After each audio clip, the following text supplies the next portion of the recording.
What is your research about? Good morning. My name's Dave Rissik, and I work for a company called BMT. Um, I'm fairly different to some of the other researchers you would have heard about because I actually work for a professional company as a consultant, but we are involved in the Blue Economy CRC as one of the partners, and we also get the opportunity to lead research programs and projects for the CRC. So that's quite exciting for us because we generally would work for clients, and here we have an opportunity to actually contribute to developing new knowledge, which is quite exciting. So the project that I'm leading is a project around developing policy and regulatory research plan for the Australian emerging blue economy. So it's in the governance and policy component of the CRC. So it's not about developing new knowledge about fish or about agriculture or about the energy systems, but it's about really understanding what it is we need to know about governance and policy to further the ability to undertake this new work that we need to do both in Australia and globally. What are the goals and objectives of your research? So the goals and objectives of our research project is to really start to think about what we need to know going forward. So the CRC has a lifespan of 10 years, and we are basically putting together a lot of information, talking to a range of different users, whether they're in the energy field, the aquaculture field, or development of new technology field, and we'll start to understand what barriers they have to getting their work done in the environment and what policy needs are to start to help get those projects happening and through. And that's quite important because you will often hear of projects that have been stopped because they don't have the right information about them being provided to decision makers, or there isn't a policy or governance approach taken by those decision makers to enable them to assess the veracity of the work that's being proposed. And that's quite important. And from that, it leads to the role of people, the community, in being successful in trying to get some of these projects happening. It's called social license. And if the right information isn't out there, if the right knowledge isn't known, people sometimes object to it because they are afraid that there might be a big impact on something that they really value, such as the marine environment. And so we'll be needing to work through what it is we need to know to help get over these barriers. So I mentioned talking to the people who want to actually get the work done. So some of the people who work in the energy field or the aquaculture field, but equally we need to talk to policy people and policy makers in all levels of governments, whether it's local government, state government, and Commonwealth government, because they all have different needs from their perspective, and we need to be setting out an agenda to make sure that their needs are addressed as well. What made you interested in this field?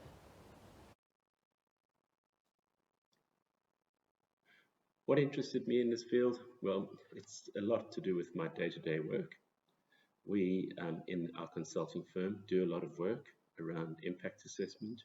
We also help companies get approvals, and we also help governments in many cases to understand some of the challenges that they face and what needs to be done to manage a particular issue. And so being able to actually develop new knowledge in this area is really exciting for us, and it builds on our knowledge that we have already. So we've got a lot to offer in this space. Equally, we're a modeling company, do marine modeling. We also do environmental work with a bunch of marine biologists in our organization. And we also do a lot of other work that's directly relevant to every aspect of the CRC. We're able to bring that information together to help present that and help give some depth to the research that we're doing in the policy field. What does your day-to-day life look like while working? So what does my day look like while working? Well, I spend a lot of time on the computer actually because I manage a broad range of people doing various bits of work, and I need to be engaging with a range of people around Australia and often overseas to talk about what's being done, to set objectives, and to make sure that all the work is actually being done on time and within budgets. I also, when it comes to a project like this, need to talk to the broader project team. So we're quite separated. We are separated with people in Victoria, Tasmania, um, around Queensland, and it's really important that we are all connected and engaging together so that we're all on the same page and working in the right direction. So my day doesn't sound very exciting, but I had to go through quite a long life to get to where I am at the moment, and that included all the fun stuff like going into the field and actually collecting data and doing that sort of work. So I can't complain about what I have at the moment. What other researchers or institutions do you work with? What other researchers and institutions am I working with on this particular project? I've got a group which entails some researchers at the University of Queensland who are in the Centre for Policy Development. And I have researchers at the University of Tasmania, one of whom is based in Victoria and one of whom is based in Hobart. And we also are strongly involved with some other people who will provide input. And one of them is the Australian Ocean Energy Group, which has a range of different users who are members. And it's a great opportunity for us to seek and canvass the views of a lot of different people involved in the innovation space around the blue economy, particularly in the energy sector. And then we also bring in people from government and from the agriculture industry into our team. All of us have different experiences and skills, and so we're able to really fine-tune where we will add the most value into the project.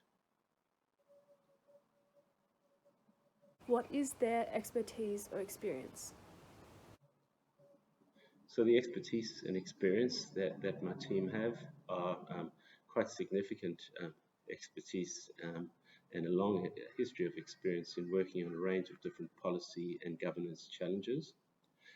Often this is due to research that they've conducted in their own right, but also in projects that they might have conducted for various government departments, helping them to get over some of the barriers that are faced in other parts and other places where we need to get over some of the past challenges and move forward.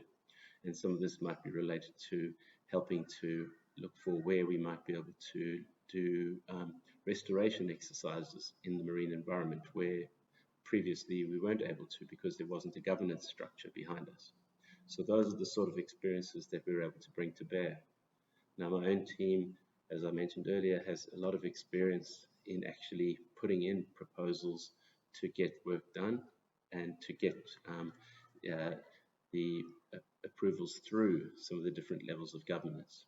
So we have experience in actually applying the policy setting that is required.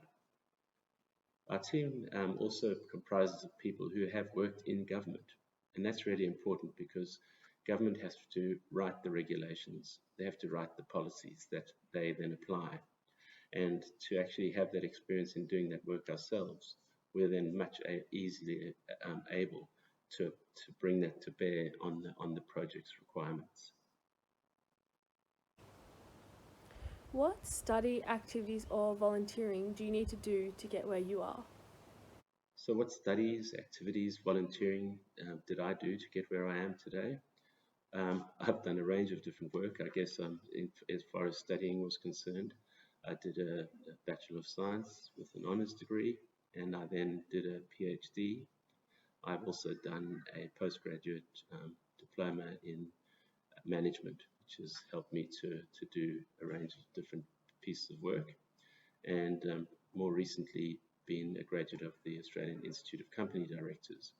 Again, really helping in that policy space to be able to provide advice to higher levels of governance, such as boards or councils, government, etc.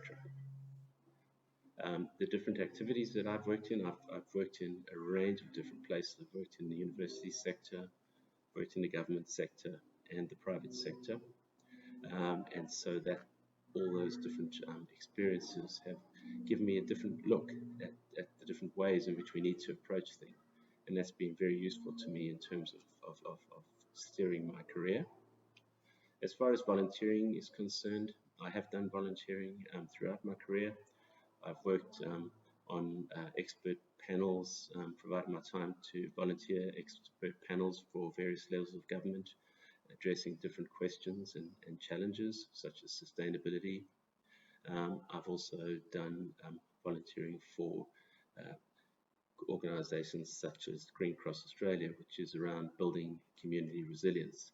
So I think volunteering is really useful because it gives you an opportunity to learn about what goes on in the real world and to get your hands dirty and often show what you can do and what you can contribute to an organisation or a group. And it's often a great first step to get your foot in the door and to move forward with your career. It's important, though, to make sure that you don't get, I guess, used as being a volunteer, because if people are volunteering and doing work for free, people often take that for granted, and that's not always appropriate. What advice do you have for aspiring scientists or engineers? So what advice do I have for aspiring scientists and engineers? Study, really get your basic degrees as soon as you can. Do volunteering, get to meet people, get to talk to people who are, and be broad in your thinking, because there's a range of challenges that need to be addressed. And sometimes you might have an interest in a particular area, but your skills are broader, and there might not be jobs or opportunities just yet in that particular area. So if you look more broadly, you can actually find something where you can work hard and get the opportunity to get your foot in the door with a company or with a university or whoever can give you that opportunity. It's very broad and there's always something new happening. So be open-minded and aware of what's going on, and always think about what your broad skills are, not just what your experience has been, because it's those broad skills that will make you most be easy to find yourself a position in the workforce. So it's great to talk to you, and this is a very good initiative and fantastic opportunity for us to tell you about what we do. Thank you.